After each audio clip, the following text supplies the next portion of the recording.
Buenas noches con todos. Esta es la tercera noche en nuestro plan, en nuestra aventura de seguir la ruta que siguió el pueblo de Dios hasta el final. Y el tema de hoy se llama Pero vamos más allá. La semana pasada, en el tema 2, todos estuvimos viendo cómo la esperanza, a pesar de las altas y las bajas, de los problemas y las bendiciones, estaba viva. Y podemos decir que aquí, en este capítulo 3, en esta parte 3 del capítulo 26 de Isaías, podemos ver que la respuesta que Dios da justamente esa. La esperanza está viva. Y déjame mostrarte esta noche 3 eventos que marcan la ruta hacia la ciudad de Dios, esa ciudad de la esperanza. El primero de estos elementos, para entrar directamente en el tema, habla de la promesa de Dios trascendente, que abarca más allá del tiempo de nuestras vidas. Si seguimos el relato que nos cuenta el profeta hasta el verso 18, allí termina la oración del pueblo y podemos decir que el verso siguiente, el verso 19, es un verso frontera, donde ya se enfilan las últimas cosas. Y es por eso que le llamamos una promesa trascendental. Si lees conmigo el verso 19, vas a encontrar estas palabras: tus muertos vivirán, sus cadáveres resucitarán. Despertad y cantad, moradores del polvo, porque tu rocío es cual rocío de hortalizas, y la tierra dará sus muertos. Te das cuenta que llega el momento de cantar, como lo decíamos en el primer tema, cumplir esa preciosa promesa de Dios que trasciende el tiempo.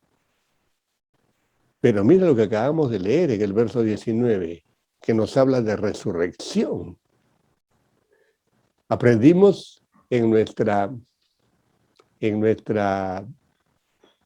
infancia, adolescencia, en general en la historia, aprendimos que debíamos vivir como cristianos para tratar de salvar nuestra alma. ¿Recuerdas?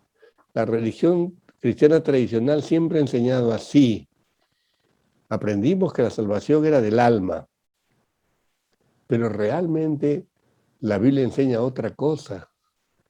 La Biblia nos presenta como una gran realidad la resurrección del cuerpo. No importa lo que haya pasado con este vehículo que ahora anda por la tierra, no importa que haya sido destrozado, no importa que haya sido incinerado, no importa lo que haya sucedido con el cuerpo. No está hablando aquí el profeta de una reconstrucción ni de un ensamble del cuerpo actual, o sea que si te faltó una pierna porque la perdiste en un accidente, pues Dios te da una pierna extra. No se trata de eso. Se trata de un cuerpo nuevo, que guarda semejanza con el cuerpo que tenemos ahora, pero es nuevo y sobre todo es eterno, tiene vida eterna. Y eso es importantísimo que podamos entender. Por eso en el Nuevo Testamento, el apóstol Pablo, cuando le escribe a la iglesia de Corinto, en el capítulo 15 de Corinto, de 1 Corintios, en el capítulo 15, verso 20, él habla de esa tremenda realidad y lo vital que es la resurrección para el apóstol Pablo. Porque si no hay resurrección, entonces lógicamente Cristo tampoco resucitó. Entonces, por gusto te estoy predicando esta noche. Y por gusto tú pones tu fe en Jesús. Vana es mi predicación, vana es tu fe. Y ambos somos testigos falsos si queremos transferir esa verdad o ese cuento, digamos así, a otras personas. realmente somos dignos de conmiseración, como dice el apóstol en los versos 13 al 20 de este capítulo 15 de 1 Corintios. Ahora, cuando uno llega al verso 20 de este capítulo, uno lee lo que es la verdad, lo que el Nuevo Testamento proclama a los cuatro vientos. Dice, mas ahora Cristo ha resucitado de los muertos, primicia de los que durmieron es hecho. Es decir, ¿por qué se le llama primicia a Jesús? En la Biblia la palabra primicias es un concepto muy rico tomado del campo agrícola. Cuando un campesino israelita iba a cosechar su campo y tenía el campo listo para la siega, pues iba y buscaba el mejor fruto, el primer fruto, de ahí el nombre de primicia. Buscaba el primer fruto y lo separaba y se lo llevaba a Dios como una primicia. Cristo es la primicia de todos los que vamos a ir al cielo. Te puedes imaginar.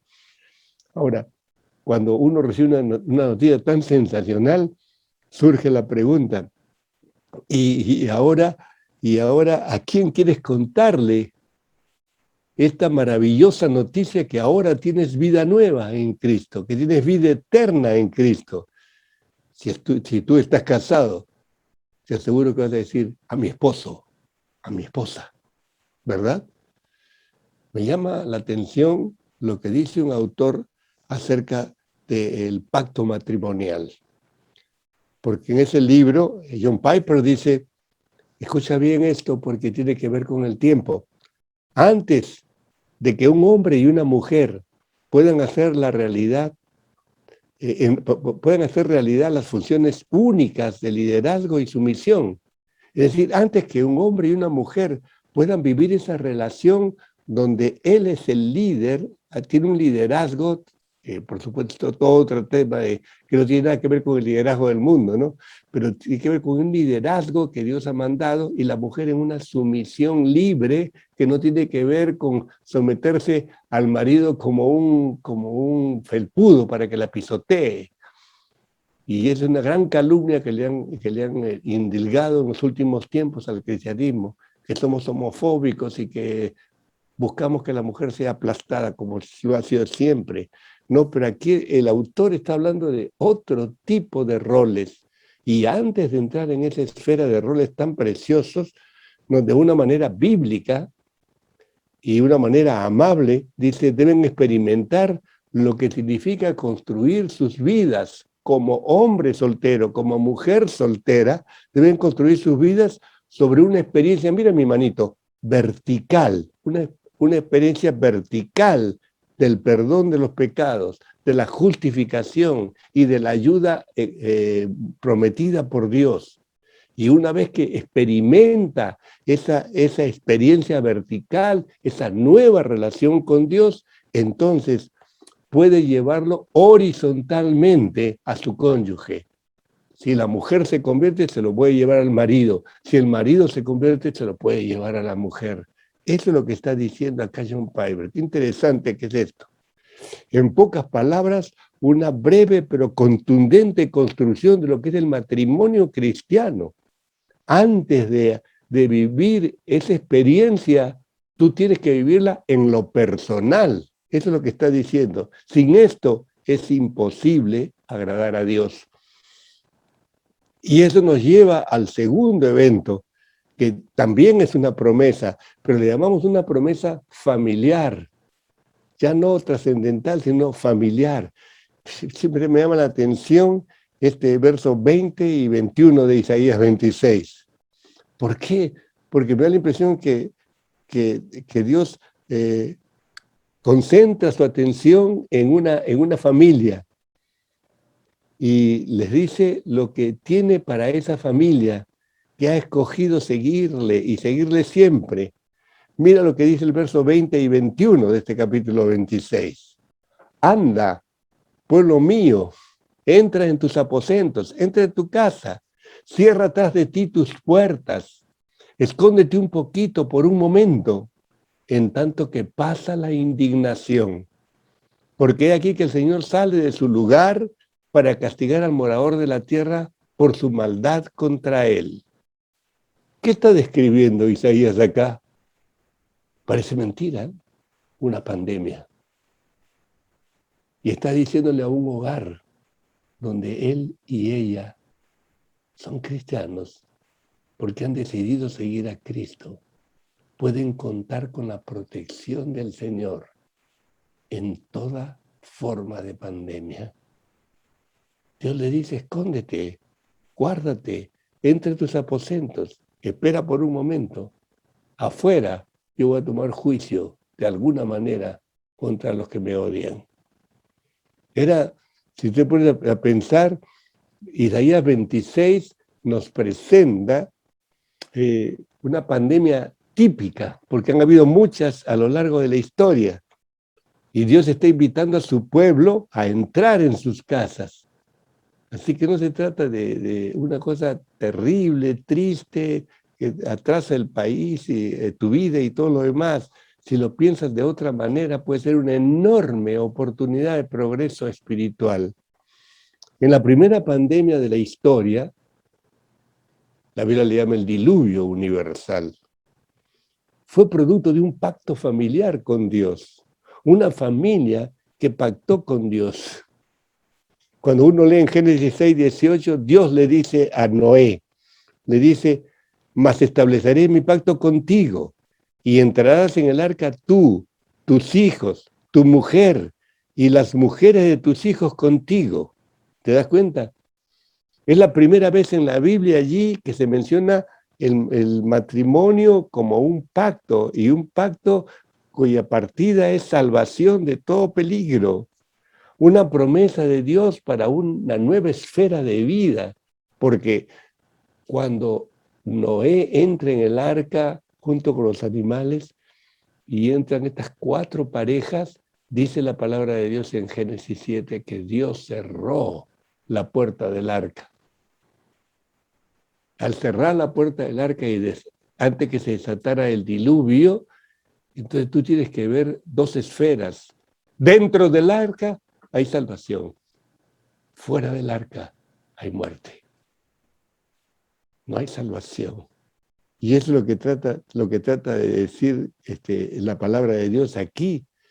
Y por eso podemos decir que esta promesa para Noé, que Dios le da, fue pero tan hermosa que podemos decir que era una promesa para la nueva vida, para la nueva era, para Adán, para Noé, una nueva oportunidad para la humanidad. Y entonces Noé recibe más que la salvación de su vida, porque Noé lo que recibe es ser sobreviviente y un portador de una promesa para una nueva era.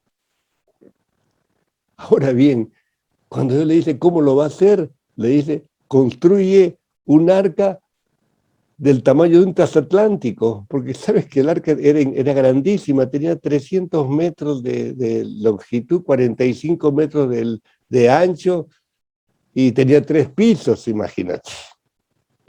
Y como dice la palabra, en el verso 7 del capítulo 11 de Hebreos, en el Nuevo Testamento, dice, fue por la fe que Noé construyó un barco grande, escucha bien, y lo tengo subrayado, para salvar a su familia del diluvio en obediencia a Dios.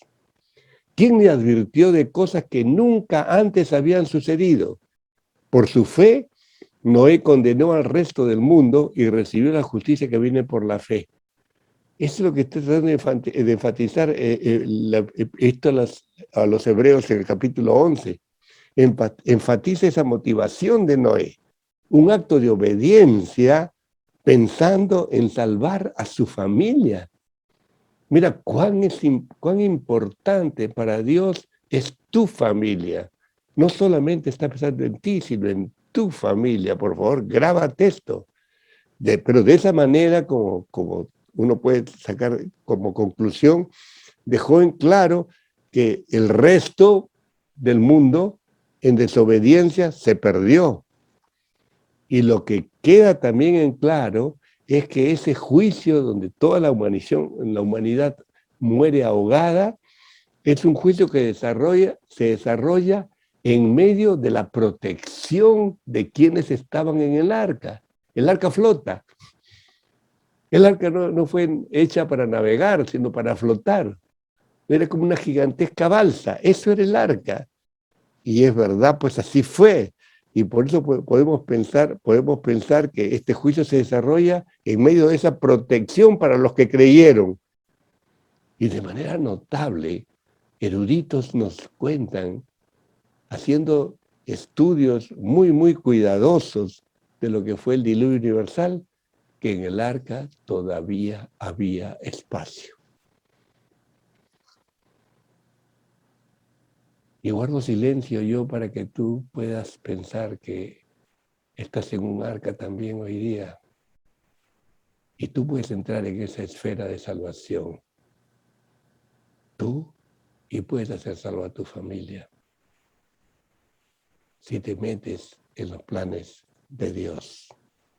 En el caso de Noé, esas 4 parejas fueron salvadas y nadie más. Y eso nos lleva a nosotros la tercera y última promesa, que es una promesa que ya no es trascendental solamente, no solamente es familiar, sino es una promesa personal. ¿Sabes por qué? Porque habrá una pandemia final y la Biblia también la menciona. Hablando en el futuro, en el último libro de la Biblia, nos dice Apocalipsis 6, 15 y 16 que va a haber una matanza increíble, gente va a morir muchísima, y dice, todo siervo y todo libre se escondieron en las cuevas y entre las peñas de los montes y decían, caed sobre nosotros y escondednos del rostro de aquel que está sentado en el trono y de la ira del Cordero. Piensa por un instante, querido hermano, querido amigo, sin distinción de raza, ni nivel social o económico.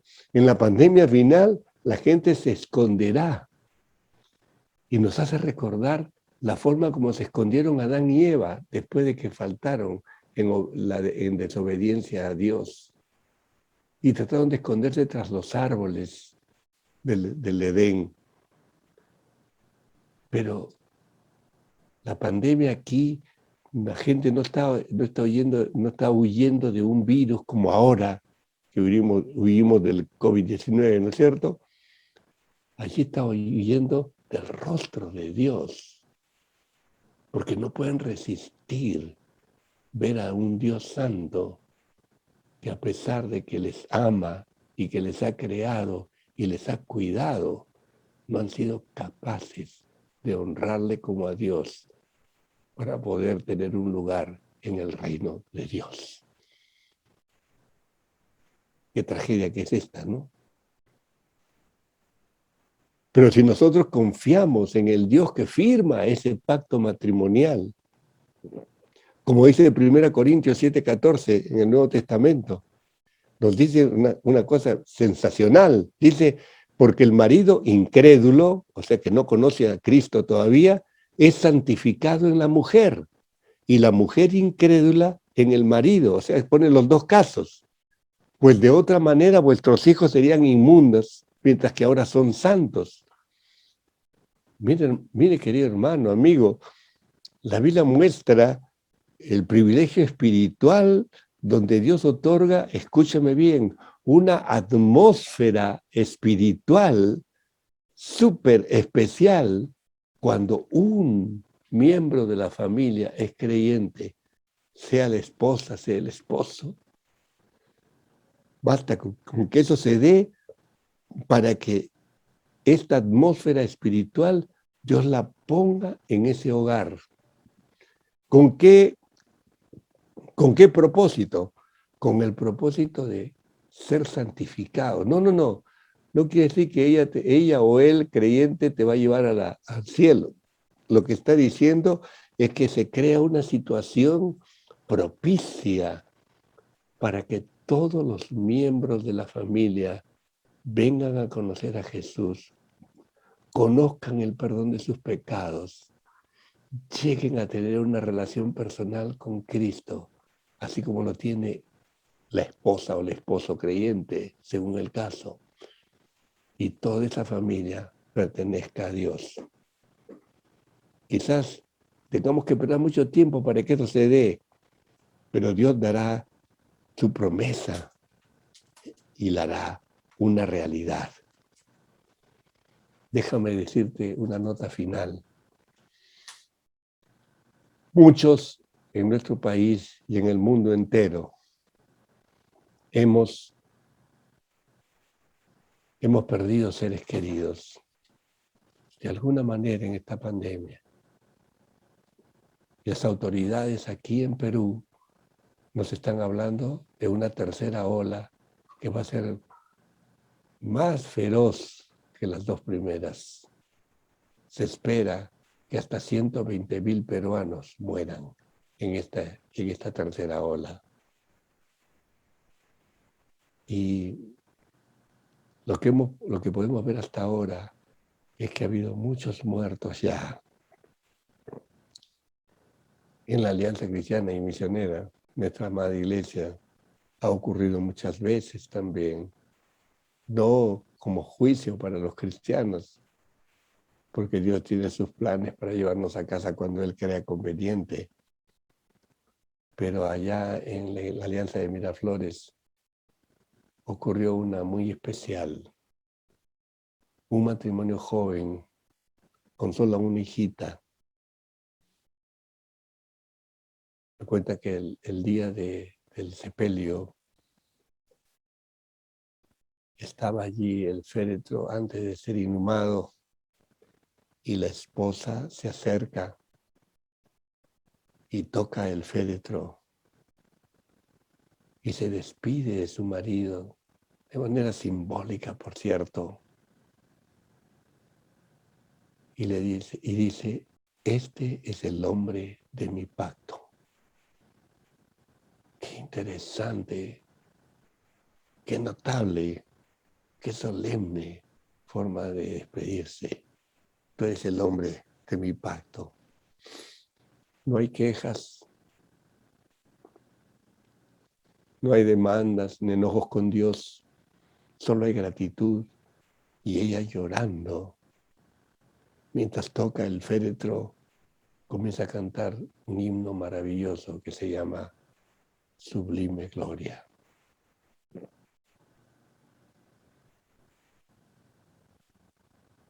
Porque para el cristiano la muerte es la puerta de entrada a la verdadera vida. La pregunta es si tú la quieres para ti también. No tienes que hacer méritos religiosos. Solamente hay un requisito: arrepentimiento. Pero Roberto, yo me he arrepentido muchas veces de mis pecados. No. El arrepentimiento en la Biblia significa un cambio de rumbo. Un cambio de rumbo a 180 grados, un viraje a 180 grados, donde tú tomas la decisión de cambiar de rumbo de vida y el Señor te da la fuerza, los medios, los recursos para vivir esta vida aquí y la esperanza de cielo allá. Eso es lo que es el Evangelio en esencia. Tú hoy día puedes comenzar un nuevo matrimonio si decides invitar a Cristo para que sea Él el gobernante de tu matrimonio y de tu vida. Vamos a orar en un instante y luego les invito a moverse a unos pequeños grupos que se van a formar por unos minutos para contestar una sola pregunta que te va a servir de ayuda para dar ese paso tan trascendente que el Señor quiere des en tu vida. Que el Señor te bendiga mucho.